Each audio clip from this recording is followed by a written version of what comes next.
petróleo é certamente um dos materiais mais antigos já usado pelo homem. Para se ter uma ideia, na Bíblia, no livro de Gênesis, encontramos relatos do uso do petróleo em forma de betume para impermeabilizar a Arca de Noé, na Torre de Babel como liga para tijolos, e até no cesto de Moisés foi usado para impermeabilizá-lo. Heródoto, o grande historiador grego, citou o processo de obtenção e transporte do petróleo, isso há mais de 400 anos antes de Cristo. Há relatos do uso do petróleo nos jardins suspensos da Babilônia e até nas construções das pirâmides do Egito e mumificações. Os fins eram sempre os mesmos: impermeabilização, liga para construção e pavimentação de ruas, acender fogueiras e flechas, iluminação ambiente e até para fins medicinais.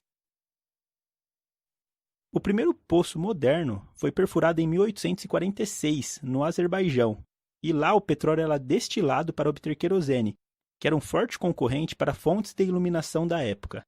Mas o petróleo teve um grande avanço em 1854, quando um grupo de investidores contratou um renomado cientista chamado Benjamin Silliman para fazer um estudo sobre o potencial do petróleo e que mais poderia obter através desse material. E no relatório de Silliman continha que o querosene era só mais um dos diversos compostos que poderia ser obtido ao aquecer o petróleo em diversas temperaturas. E 5 anos mais tarde, foi perfurado o primeiro poço nos Estados Unidos para a produção de petróleo em larga escala. E em 1870, John Rockefeller criou a Standard Oil Company, uma das maiores empresas petrolíferas do mundo. Não demorou muito até todo mundo perceber que o petróleo, poder e a riqueza andavam de mão dadas. E a essa altura, o petróleo já era a principal fonte de rendas de muitos países e motivo de muitas guerras. Inclusive, todo esse poder contribuiu para a criação de cartéis como as Sete Irmãs e a OPEP. Ou melhor, cartéis não, organizações internacionais com algumas práticas de um cartel. E nos dias de hoje, o petróleo cru é destilado e subdividido em vários derivados que fazem parte do nosso dia a dia.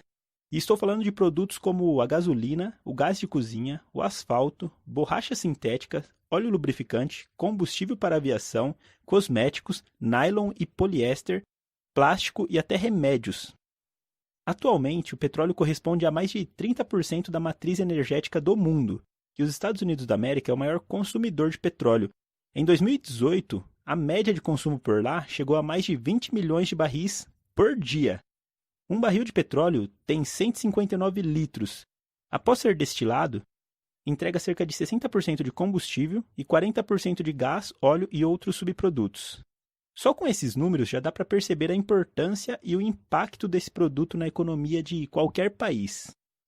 Mas enfim, de onde veio ou como é formado o petróleo?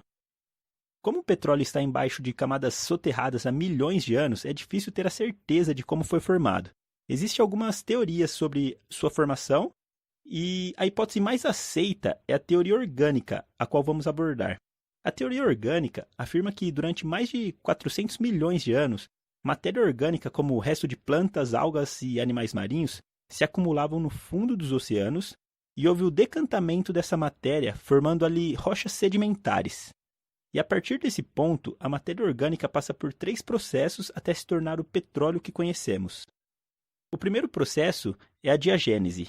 Aqui ocorre a degradação bioquímica da matéria orgânica através de micro-organismos como bactérias, fungos, transformando proteínas e carboidratos em seus aminoácidos e açúcares individuais, gerando também dióxido de carbono, água e metano.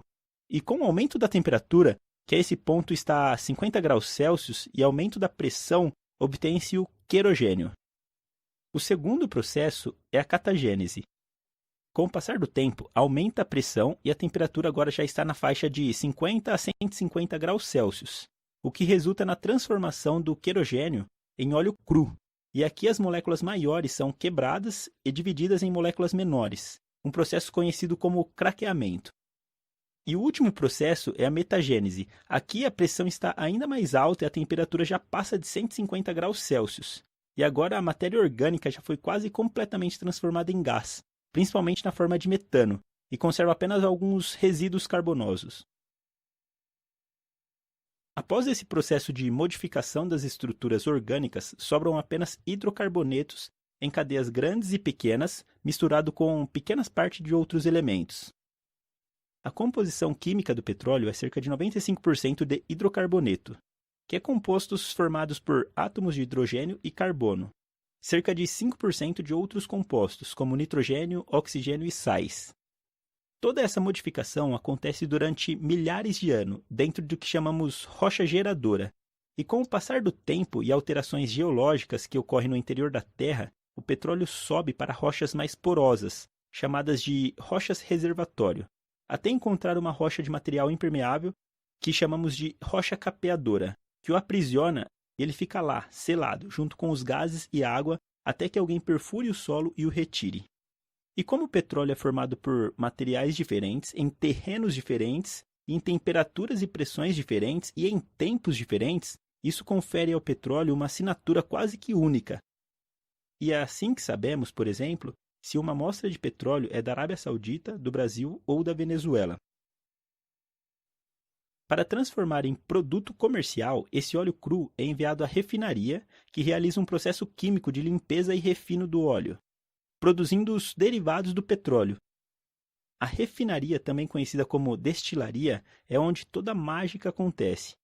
O óleo cru entra e é aquecido cerca de 400 graus Celsius, e como cada um dos subprodutos tem uma temperatura de ebulição, todo o material é separado de acordo com essa temperatura, gerando no topo da torre os gases como o GLP, que é o gás de cozinha, um composto leve contendo 4 átomos de carbono, até a base da torre, onde é gerado o asfalteno, um composto pesado contendo mais de 70 átomos de carbono. E no meio da torre temos diversos derivados como gasolina, diesel, nafta, óleo lubrificante, cada qual com sua composição química, tempo de ebulição e estrutura atômica.